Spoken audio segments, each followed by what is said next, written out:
하나님의 말씀을 요약한 하이데벨 교리문답 제2주일 제3문부터 5문까지를 교독하도록 하겠습니다. 교리문답 제2주일입니다. 제3문, 당신의 죄와 비참을 어디에서 알게 됩니까? 하나님의 율법에서입니다. 제4문, 하나님의 율법이 우리에게 요구하는 것은 무엇입니까? 그리스도께서는 이 사실을 마태복음 22장에서 요약하여 가르쳐 주십니다. 예수께서 가라사대 내 마음을 다하고 목숨을 다하고 뜻을 다하여 주 너의 하나님을 사랑하라 하셨으니 이것이 크고 첫째 되는 계명이요 둘째는 그와 같으니 내 이웃을 내 몸과 같이 사랑하라 하셨으니 이 두 계명이 온 율법과 선지자의 강령이니라. 제5문, 당신은 이 모든 계명을 완전하게 지킬 수 있습니까? 지킬 수 없습니다. 나는 본성적으로 하나님과 이웃을 미워하는 성향이 있습니다.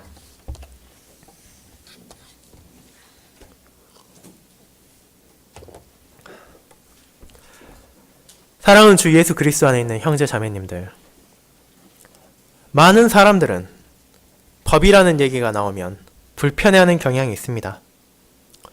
이웃과의 문제 혹은 가족 간의 문제가 심화되는 상황으로 인해 법적으로 해결을 해야겠다라는 예의가 나온다면 그것이 의미하는 바는 무엇입니까? 이는 이미 불화가 너무도 심각해져서 일반적인 방법으로는 화해를 할 수 없다는 것을 의미합니다.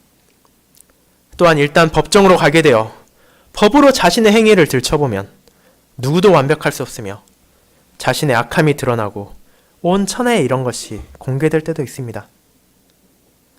또한 우리 모두는 일종의 죄책감을 가지고 있습니다. 세상을 살아가며 당당하게 나는 죄가 없다. 어떤 법으로도 나를 심판할 수 없으니 나는 떳떳하다. 라고 말할 수 있는 사람은 극소수에 불과합니다. 우리는 의식적으로 죄를 짓기도 하고 이를 숨기기도 하며 무의식적으로 남에게 피해를 입히거나 법을 어길 때도 있습니다. 그런 약함이 있기에 우리는 가급적 법에 대해서는 피하고자 하며 법과 관련이 되지 않고 법에 대해서 생각하지 않으면서 살아가려 노력합니다. 하지만 아무리 우리가 법에 관련이 안 되고 살아가고자 하더라도 우리는 법의 그물 안에 살고 있습니다. 우리가 무엇을 하더라도 우리가 쉴 때나 일을 할 때나 먹을 때조차도 모든 사소한 것까지라도 법과 전혀 연관이 없는 것은 없습니다. 그처럼 우리 나라의 법만 하더라도 비록 법의 감찰관들이 이를 완벽하게 적용시키지 못할 뿐이지 우리 모든 백성의 머리 위에 있는 것입니다. 그렇다면 우리가 살고 있는 대한민국의 법이 아니라 하나님의 법은 우리에게 무엇을 요구합니까? 국가의 법보다도 높고 온전한 권위를 가지고 있으며 하나님께서 선하신 뜻으로 자기 백성에게 주신 율법에 대해 우리는 무엇을 알고 있습니까? 이 율법을 통해 우리가 알게 되는 것은 무엇이며 이는 우리에게 어떻게 살 것을 요청하고 있습니까? 그리고 이러한 요청대로 바르게 살아가지 못한다면 어떤 대가를 치러야 합니까? 이를 우리가 교리문답 제2주일을 통해 알게 될 것이며 우리가 이를 알물 통해 우리가 어떻게 삶에서 지키며 살아갈 것인지를 보게 될 것입니다. 이는 신자가 꼭 알아야 할 내용이며 주님이 주시는 위로의 기쁨 가운데 살아가기 위해 인식을 해야만 하는 내용이기 때문입니다. 그렇게 교리문답은 서론의 형식을 가진 제1주일에 이어 2주일에 바로 이 율법에 대해서 다루고 있습니다. 그렇게 오늘 오후 저는 교리문답 제2주일이 가르치는 하나님의 말씀의 요약을 율법을 통해 깨닫게 되는 우리의 죄와 비참이라는 제목으로 설교할 것입니다. 그리고 교리문답이 보여주는 하나님의 율법을 통해 드러나는 진리를 다음 3가지 점을 중심으로 다루고자 합니다. 첫 번째, 율법의 필요성. 두 번째, 율법의 내용. 세 번째, 우리의 성향이 바로 그것입니다. 첫 번째, 율법의 필요성에 대해 먼저 알아보겠습니다. 형제자매 여러분, 우리는 지난 주일 놀라운 위로에 대해 들었습니다. 한 해의 시작을 주님이 주시는 위로로 시작할 수 있다는 것은 너무도 큰 은혜이며, 이를 통해 새로운 한 해를 주님의 백성으로, 하나님의 자녀로 살아갈 수 있는 격려와 위로를 얻었습니다. 그렇다면 그 위로의 내용이 무엇이었습니까? 이는 세상이 기대하고 원하는 것과는 정반대의 것이었습니다. 세상에서 많은 사람들이 이기적으로 자신이 모든 것의 주인이 되어 자신의 뜻대로 행하기를 원하고 자신의 마음대로 하는 것을 권장하고 있는 현실 속에서 교리문답은 우리가 얻을 수 있고 우리가 누릴 수 있는 진정한 위로는 바로 우리가 우리의 것이 아니라는 것이었습니다. 내가 내 것이 아닌데 그것이 어떻게 위로가 되었습니까? 이는 바로 우리의 주인이 구주, 자신의 피로 우리의 죄값을 치러주시고 옛 주인인 마귀로부터 우리를 건지신 예수 그리스도였기 때문이었습니다. 선하신 주인이시며 신실하신 구주이신 예수 그리스도께서는 자신의 소유가 된 우리를 보호하시며 모든 일이 우리의 구원에 합력하게 하심으로 이제 우리가 세상에서 어려움과 고난을 겪는다 하더라도 그것이 바로 우리가 온전히 이해하지 못한 상황에서도 우리의 구원을 위한 하나님의 섭리이심을 바라봄으로 참고 인내할 수 있게 됩니다. 또한 성령 하나님께서 우리 안에 거하심으로 우리가 이 위로를 참되게 받아들일 수 있도록 우리를 인도하시며 우리로 하여금 자발적이며 기꺼이 우리의 주인이신 주님을 위해서 살게 하신다는 것이 교리문답 제1주일을 통해 신자가 배운 위로의 내용이었습니다. 하지만 이 위로의 기쁨을 진정으로 누리기 위해 우리가 가장 먼저 보여야 할 것은 꺼림직한 것입니다. 비록 우리 모두가 알고 있지만 바르게 바라보기를 원하지 않는 것입니다. 우리 안에 존재하지만 어떻게든 무시하려고 노력하는 것을 교리문답은 우리 앞에 들이댐으로써 우리가 더 이상 이를 외면치 못하게 합니다. 그것이 바로 교리문답의 제1부인 우리의 죄와 비참입니다. 먼저 죄란 무엇입니까? 우리는 몇 주 전 이에 대해 교리문답 제51주일 설교에서 들은 적이 있습니다. 간단히 요약하자면 죄는 사람이 하나님께 대항하여 반항하며 저지른 행위입니다.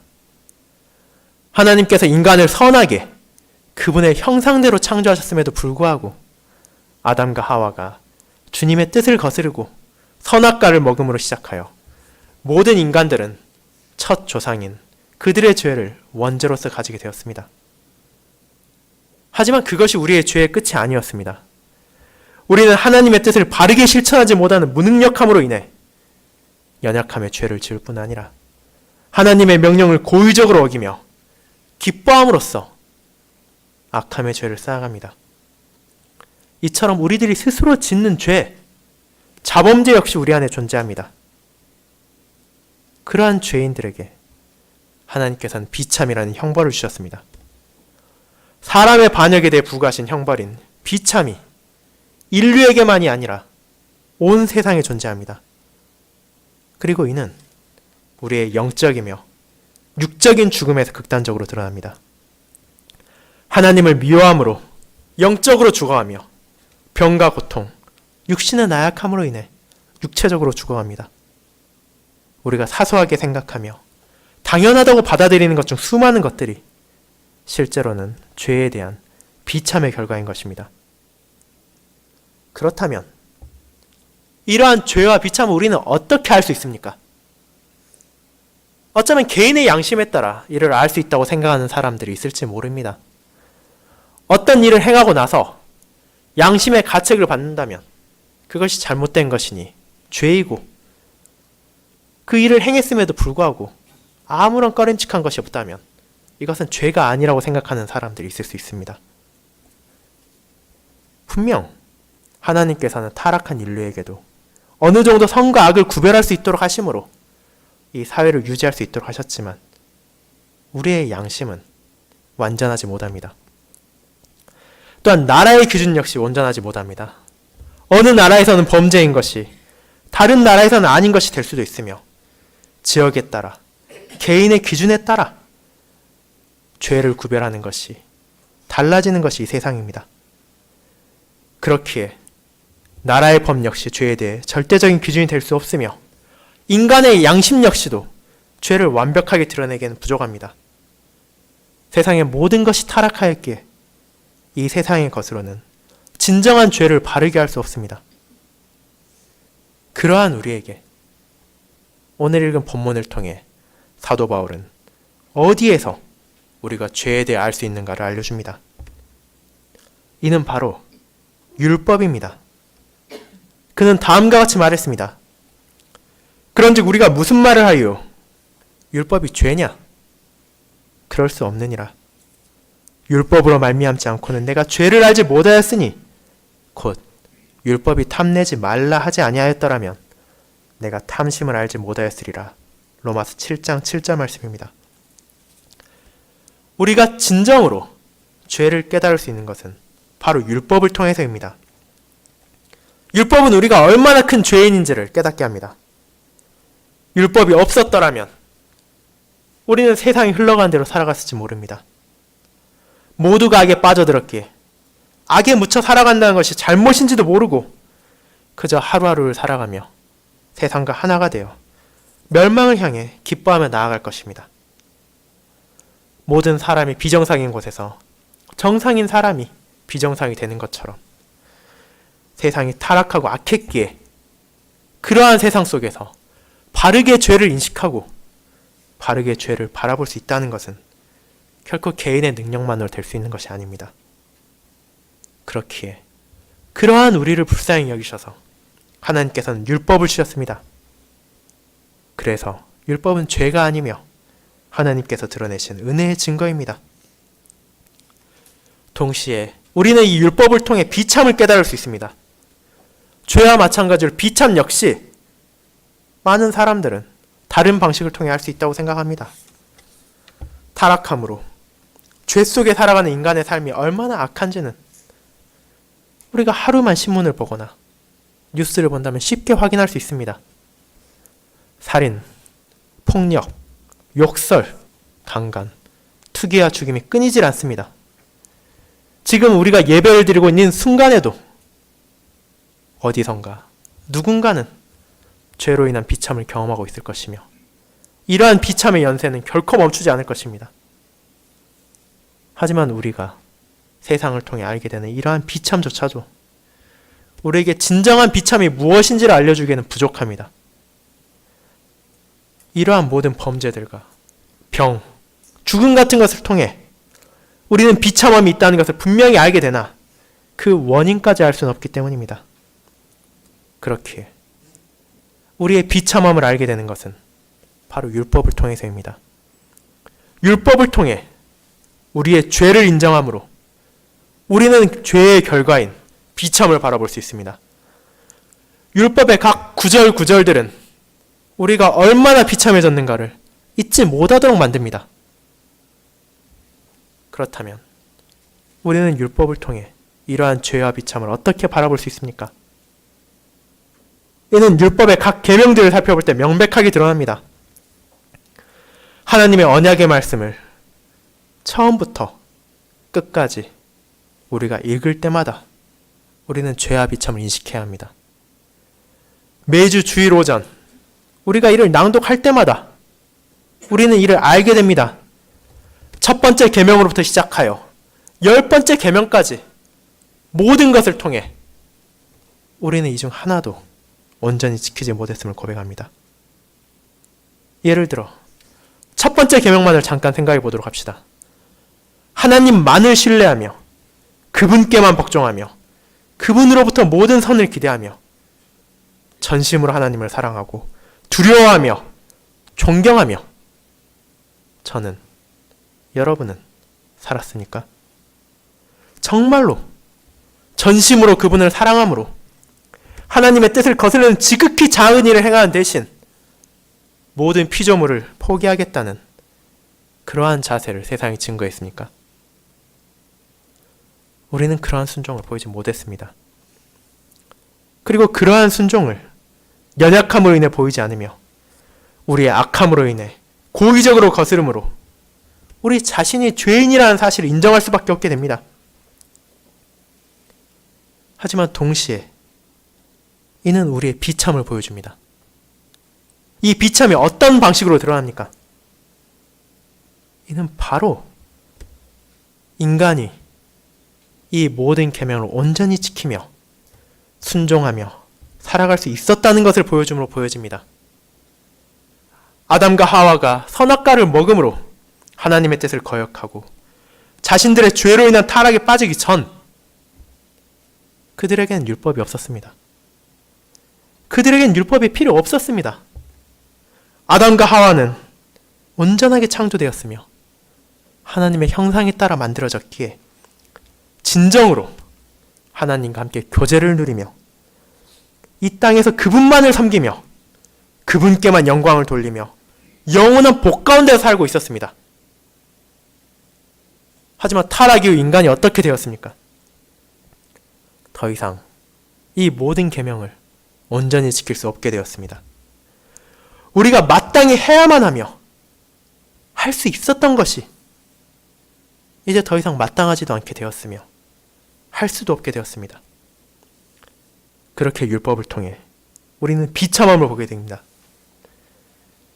이 비참이 어디에서 왔는지를 보게 되며 인간의 타락을 보므로 죄성을 보게 되며 그로 인해 우리에게 내려진 형벌이 얼마나 끔찍한지를 바라보게 됩니다. 그럼에도 인간은 마치 하나님 없이 살 수 있다는 듯이 살아가며 하나님으로부터 공급받는 선이 없이도 괜찮다고들 말합니다. 하나님의 뜻과 하나님의 가르침, 하나님의 명령을 어기면서도 아무렇지 않다고 판단하며 이를 오히려 격려하며 이러한 사상을 주장함으로 자신들의 죄와 비참을 공공연히 드러냅니다. 하나님의 뜻을 자신들을 얽매는 속박으로 생각하여 제거하려 하며 교회 내에도 율법의 필요성을 거부함으로써 죄와 비참을 바라보길 피하는 가르침이 성행하고 있습니다. 하지만 우리는 다시 한번 사도 바울의 서신을 생각해야 합니다. 율법은 결코 무의미한 것이 아닙니다. 그가 말했듯이 율법은 하나님께서 주신 선하신 것이며 이를 통해서 죄를 깨달을 수 있습니다. 그리고 죄를 깨닫는다는 것은 비록 어렵고 힘든 일이지만 이러한 죄의 고백 없이는 우리에게 진정한 위로가 주어지지 않습니다. 그렇기에 주님께서는 이 땅에 오셔서 율법에 대해 어떻게 말하셨습니까? 마태복음 5장 17절 18절 오늘 읽은 본문의 주님께서는 다음과 같이 말하십니다. 자신을 따라온 무리들에게 세상의 소금과 빛이 되라고 하신 주님께서는 그들에게 주님이 이 땅에 오신 이유를 설명해 주셨습니다. 그분께서는 다음과 같이 말하십니다. 내가 율법이나 선지자를 폐하러 온 줄로 생각하지 말라. 폐하러 온 것이 아니요 완전하게 하려 함이라. 진실로 너에게 이르노니 천지가 없어지기 전에는 율법의 1점, 1획도 결코 없어지지 아니하고 다 이루리라. 주님을 따르는 이들 중에서도 오늘날 자유주의를 따르는 신자들과 같이 율법에 대해 의문을 가진 이들이 있었습니다. 율법이 가지는 선한 의미를 바르게 파악하지 못하고 어떻게 하면 율법을 피해서 살아갈 수 있을지를 찾고자 하던 자들이 있었습니다. 그러한 자들은 율법을 신성시하여 하나님을 향한 참된 믿음 없이 율법만으로 자신들의 의를 얻고자 했던 바리새인들과 서기관들과는 반대쪽으로 극단적이었지만 그들과 마찬가지로 잘못되고 율법을 잘못되게 이해하고 있었습니다. 그러한 자들에게 주님께서는 율법이 결코 폐해지지 않을 것임을 알려주십니다. 천지가 없어져 주님께서 다시 오시는 날이 되면 신자들은 영광과 기쁨 안에서 율법 없이 하나님과의 온전한 교제를 누릴 것입니다. 하지만 그날이 오기까지는 율법이 결코 없어지는 것이 아닙니다. 오히려 주님께서는 율법으로 온전히 순종하시어 완전하게 하시는 분이십니다. 그렇게 이를 듣는 제자들과 무리들은, 그리고 우리 역시도 다시 한번 율법의 중요성을 깨닫게 되는 것입니다. 이를 우리가 알게 되었습니다. 우리가 율법을 통해 바라보는 것은 결코 쉽거나 즐거운 것이 아닙니다. 저와 여러분들은 세상에서 살아가며 다양한 형태로 죄와 비참을 바라보게 됩니다. 때로는 그런 것들이 우리의 삶에 영향을 주고 우리의 마음에 큰 상처를 입힐 때도 있으며 너무도 큰 비참에 눌려 신음을 흘릴 때도 있습니다. 그러나 하나님의 율법을 통해서 우리는 그러한 죄와 비참의 원인을 알게 되며 이를 바르게 인식할 수 있습니다.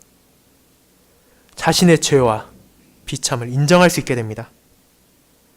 이를 인정하는 것은 결코 가벼운 것이 아닙니다. 그저 색관적으로 아무 생각 없이 나는 죄인입니다 라고 말하는 것이 아닙니다. 매주 예배 시간에 듣는 율법을 통해 나 자신이 어떻게 하나님의 뜻을 고의적으로 어겼으며 하나님의 뜻을 바르게 순종하지 못했는가를 바라봐야 합니다. 그리고 이를 바르게 바라보고 고백했다면 우리는 이와 같은 순종을 할 수 없게 되며 하지 못하게 된 지금의 상황이 얼마나 비참한지를 깨달을 수 있습니다. 그러한 바른 인식을 통해 우리는 교만과 자긍심을 버릴 수 있습니다. 우리 자신이 얼마나 낮고 얼마나 비천한지를 고백하게 되며 이를 통해 하나님께 당당히 나아가는 것이 아니라 겸손한 마음으로 나아가게 됩니다. 그리고 죄와 비참을 바라봄으로 끝이 아니라 그 속에서 벗어나기를 구해야 하며 이는 우리의 능력이 아니라 온전히 하나님의 은혜와 자비하심을 통해서만 가능한 것임을 깨닫게 됩니다. 부족한 자신을 바르게 고백하고 오직 하나님만이 선하심으로 우리를 도우실 수 있음을 고백하게 됩니다. 그러한 고백 가운데 율법의 내용을 순종할 수 있도록 우리에게 힘을 주시고 지혜를 주시고 붙잡아 주시기를 간절히 구할 수 있으며 이를 구해야만 합니다. 두 번째로 율법의 내용에 대해 알아보겠습니다. 성도 여러분, 그렇다면 우리가 지킬 수 있었으며 지켜야만 했던 율법의 가르침은 무엇입니까? 하나님께서는 선하신 뜻으로 우리에게 무엇을 요구하십니까? 교리문답은 이를 주님의 가르침을 인용해서 알려줍니다. 교리문답 제4문답을 함께 읽도록 하겠습니다. 교리문답 제4문답입니다. 제4문, 하나님의 율법이 우리에게 요구하는 것은 무엇입니까? 그리스도께서는 이 사실을 마태복음 22장에서 요약하여 가르쳐 주십니다.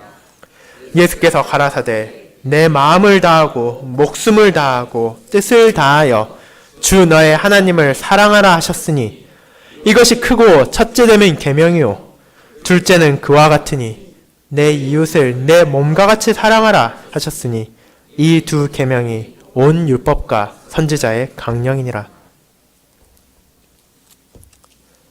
주님께서 이 가르침을 주신 문맥은 다음과 같습니다. 주님께서 가르치신 내용들이 너무도 지혜롭고 너무도 놀라웠기에 주님을 공격하던 사두개인들이 더 이상 주님께 나아가지 못하고 포기하게 되었습니다. 그리고 이를 들은 바리새인들은 자신들이 나서야겠다고 생각해서 주님께 나와 주님을 시험했습니다. 그 시험의 내용은 바로 율법 중에 어느 계명이 가장 크니까? 라는 것이었습니다. 이를 물은 율법사는 주님께서 어떻게 대답한다 하더라도 자신이 반박하고 주님을 공격할 수 있을 것이라고 생각했을 것입니다. 만약 주님께서 첫 번째 계명이 가장 중요하다 하신다면 그는 나머지 계명들도 중요하다는 식으로 이유를 들고 공격했을 것이며 다른 계명이 중요한 다른 상황을 들어 주님에게 불명예를 주려고 했을 것입니다. 하지만 그러한 공격에 주님께서는 구약 성경을 인용하심으로 답하십니다. 주님께서 말씀하신 이 가르침은 신명기 6장 5절과 레위기 19장 18절의 내용이며 모세를 통해 여호와 하나님께서 자신의 백성 이스라엘에게 알려주신 내용이었습니다. 그렇게 바리새인들은 이러한 완벽한 대답에 흠집을 잡을 수 없었습니다. 그리고 주님께서 율법을 요약하신 이 내용은 우리에게도 놀라운 점이 있습니다. 이는 바로 그 내용이 무엇을 강조하고 있는가를 봄으로 알게 됩니다. 율법은 우리에게 사랑할 것을 강조하고 있습니다. 율법에는 많은 가르침이 있으며 그를 통해 드러나는 하나님의 뜻을 우리는 순종하며 살아가길 원합니다. 하지만 그 가르침의 정수는 무엇을 하지 말라, 무엇을 해라 라는 것이 아닙니다. 율법의 핵심은 바로 사랑하라는 것입니다. 이 핵심이 없다면 아무리 계명을 신실히 순종하는 것처럼 보인다 하더라도 그것은 의미가 없는 외적인 순종에 불과하며 외식에 불과합니다. 모든 계명은 사랑 속에서 순종해야 합니다. 그것을 주님께서 알려주신 것입니다. 그러한 사랑 속에 순종해야 하는 계명의 내용은 먼저 주, 너의 하나님을 사랑하는 것입니다. 우리는 하나님의 언약의 말씀이 기록된 첫 번째 돌판의 내용 이를 다루고 있음을 알고 있습니다.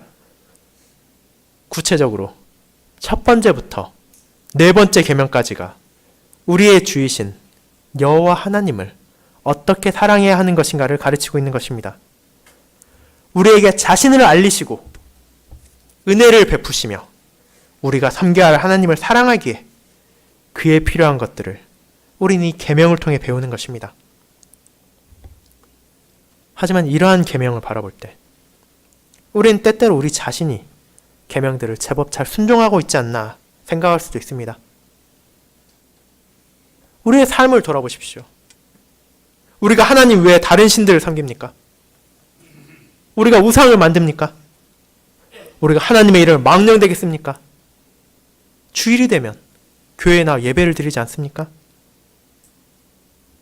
나빠 보이지 않습니다. 그렇지 않습니까? 하지만 주님께서 말하신 주 너의 하나님을 사랑하라는 것은 그와 같이 나쁘지 않은 정도로 멈춰서는 안 됩니다. 주님께서 하나님을 어떻게 사랑하라고 명령하셨습니까? 마음을 다하고 목숨을 다하고 뜻을 다하여 사랑하라고 하셨습니다. 이는 가벼운 사랑이 아닙니다. 마음, 애정과 성향을 다해 하나님께 우리의 마음 전체를 바치며 사랑해야 합니다. 다른 것에 신경을 쓰며 주일에만 하나님을 사랑하며 주중에는 세상을 사랑하는 것이 아니라 온 마음이 항상 전적으로 하나님을 사랑함으로 세상의 그 어떤 것보다도 그분을 사랑해야 한다는 것입니다. 또한 목숨을 다해서 우리의 모든 의지와 우리의 모든 목적을 다해 하나님을 사랑해야만 하며 우리의 겉으로 드러나는 외적인 행동만이 아니라 내적인 사고와 우리의 모든 것을 통해 하나님께서 알려주신 언약의 말씀을 따라 그분을 사랑해야 합니다. 그리고 이러한 사랑은 결코 쉬운 것이 아닙니다. 세상의 어떤 연인도 감히 주고받을 수 없는 전적인 사랑을 하나님께서는 요구하십니다. 그리고 이러한 사랑이 첫째이기에 하나님을 향한 사랑 안에서 우리는 이웃을 사랑해야 한다는 것을 알게 됩니다. 그렇게 주님께서는 그와 같으니 라는 표현을 사용하셨습니다. 즉, 하나님을 사랑함을 통해 이웃을 사랑하는 것이 자연스럽게 우러나와야 한다는 것을 알려주시는 것입니다. 이는 하나님을 사랑하는 백성으로서 그분의 계명에 따라 이웃들을 사랑하는 것은 자연스러운 결과라는 것을 말합니다. 이웃을 먼저 사랑하고 하나님을 사랑하는 것이 아니라 하나님을 사랑하는 조건 아래에서 우리는 이웃을 진정으로 사랑할 수 있게 되는 것입니다. 하지만 이러한 이웃을 사랑하는 것 역시 결코 쉬운 것이 아닙니다. 주님께서는 우리에게 이웃을 내 몸과 같이 사랑하라고 명령하셨습니다. 어려움에 처하고 도움을 구하는 이웃을 바라볼 때 우리 자신의 몸과 같이 생각하므로 그들을 도우며 그들을 사랑하는 것이 바로 하나님의 율법에 요구하는 이웃에 대한 사랑이며 이웃을 진정으로 사랑하는 방식입니다. 그리고 이러한 하나님에 대한 사랑과 이웃에 대한 사랑의 완전한 모범을 우리는 주님을 통해 보게 됩니다. 주님께서는 이러한 가르침을 알려주셨을 뿐 아니라 다양한 비유로 풀어서 이해하게 하시고 자신의 삶을 통해서 어떻게 이를 행해야 하는지를 보여주셨습니다. 주님께서 하나님을 어떻게 사랑하셨습니까? 자신의 모든 것을 다해 사랑하지 않으셨습니까? 세상의 그 어떤 유혹과 공격 속에서도 오직 아버지 하나님의 뜻과 가르침을 최우선으로 두고 그 뜻에만 순종하셨으며 자신의 목숨까지도 아버지의 계획보다 중요시 여기지 않으셨습니다. 그리고 그러한 방식으로 아버지를 사랑하심으로 주님께서는 이웃을 사랑하셨습니다. 하나님의 뜻을 가르치심으로 백성들에게 진정으로 필요한 하나님에 대한 지혜를 공급해 주셨고 자신의 보혈로 그 백성을 죄와 마귀의 권세에서 건져내심을 통해 그들이 살아서나 죽어서나 그분의 소유가 되게 하심으로 세상에서 참된 위로 결코 변하지 않는 영원한 위로를 주셨습니다. 그리고 우리는 주님의 이러한 순종을 바라봄을 통해 하나님과 이웃을 사랑하는 방식에 대해 알게 됩니다.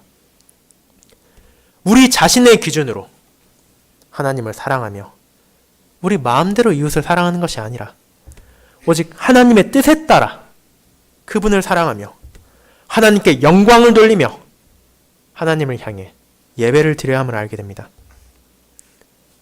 이웃을 사랑함에 있어서도 단순히 개인의 취향이나 국가의 법률에 따라 누군가의 강요에 의해 사랑하는 것이 아니라 우리의 주이신 여호와 하나님의 뜻에 따라 그들을 사랑하며 우리의 몸과 같이 아껴야 한다는 것을 알게 되는 것입니다. 하지만 그러한 사랑에 있어 하나님을 향한 사랑과 이웃을 향한 사랑에 있어 우리는 온전하지 못함을 동시에 고백합니다. 이것이 바로 제2주일의 마지막에 알려주는 바입니다. 세 번째, 우리의 성향입니다. 사랑하는 형제자매 여러분, 교리문답의 제5문답은 짧지만 무거운 문답입니다. 오늘 이를 암송할 자녀들은 어쩌면 별 생각 없이 문답이 짧다면 좋아했을지도 모릅니다. 하지만 그 안에 담겨있는 내용은 결코 가벼운 것이 아닙니다. 교리문답은 우리에게 먼저 율법의 내용을 알려줍니다. 율법을 통해 우리가 무엇을 할 수 있는지를 알려주고 율법의 내용을 알려준 후 이제 우리에게 너희는 그럼 이를 완전하게 지킬 수 있는가? 라는 질문을 합니다. 우리가 예상하거나 우리가 원하는 답변은 어쩌면 다음과 같은 것일지 모릅니다. 부족하지만 나름대로 잘 지킬 수 있습니다. 나쁘지 않게 지키고 있습니다. 이러한 답변을 우리는 원하지 않습니까? 하지만 교리문답은 우리의 상태가 훨씬 심각하다는 것을 말합니다. 이는 다음과 같습니다. 지킬 수 없습니다. 나는 본성적으로 하나님과 이웃을 미워하는 성향이 있습니다. 교리문답의 이 표현은 너무도 잔혹한 것이 아닙니까? 어떻게 우리에게 이런 말을 할 수 있는 것입니까? 신자들에게 어느 정도 희망적인 여지를 남겨둬야 되지 않겠습니까? 하지만 교리문답은 담담하게 우리의 상태를 알려줍니다. 우리는 율법으로 온전히 지킬 수 없습니다. 단순히 지킬 수 없는 정도가 아니라 우리의 본성 자체가 율법이 요구하는 하나님을 향한 사랑과 이웃을 향한 사랑과 반대됩니다. 우리는 우리의 조상들이 보여준 바와 같이 본성적으로 하나님을 대적하며 미워합니다.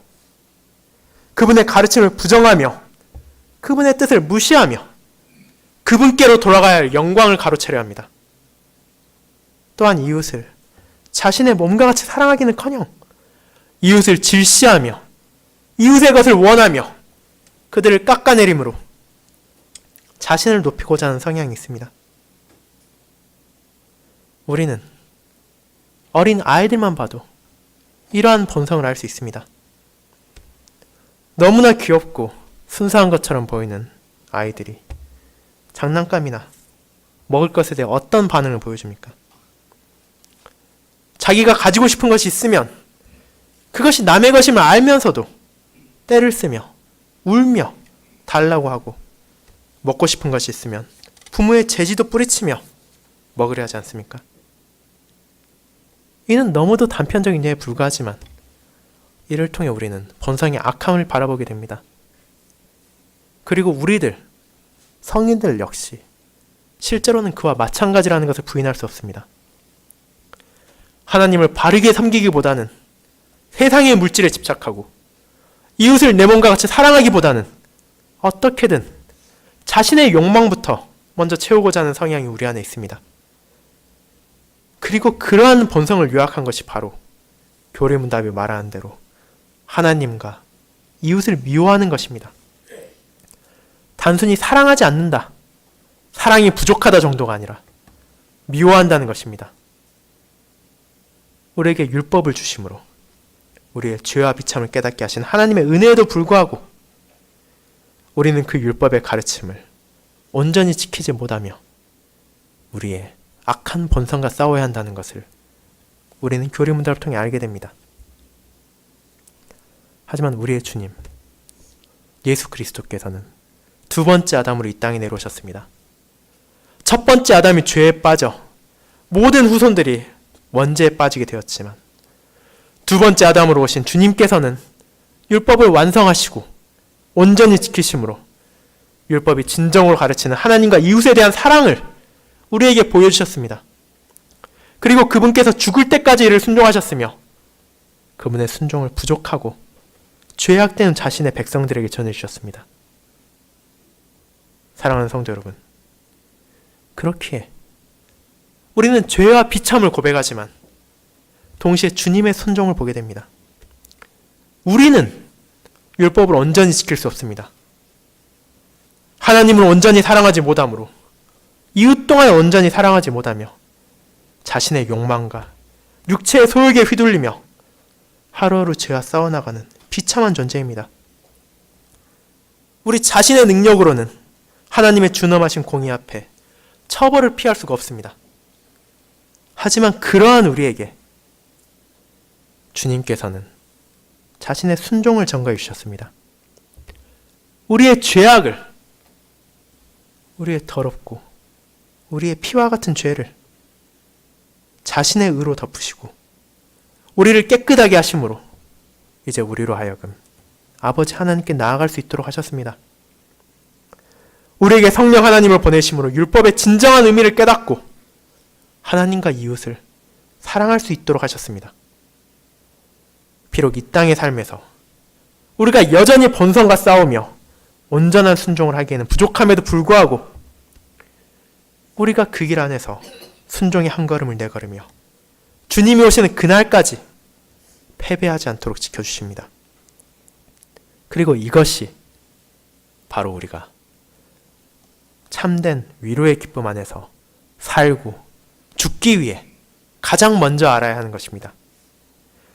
우리의 죄와 비참, 우리의 나약함과 우리의 처참함을 바르게 인정함으로 그러한 상황 속에서 우리에게 필요한 구원을 간절하게 갈망하게 하는 것입니다.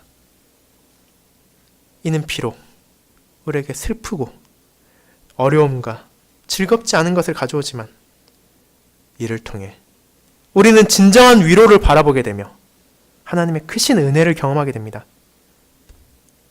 그렇기에 율법을 외면하지 마십시오.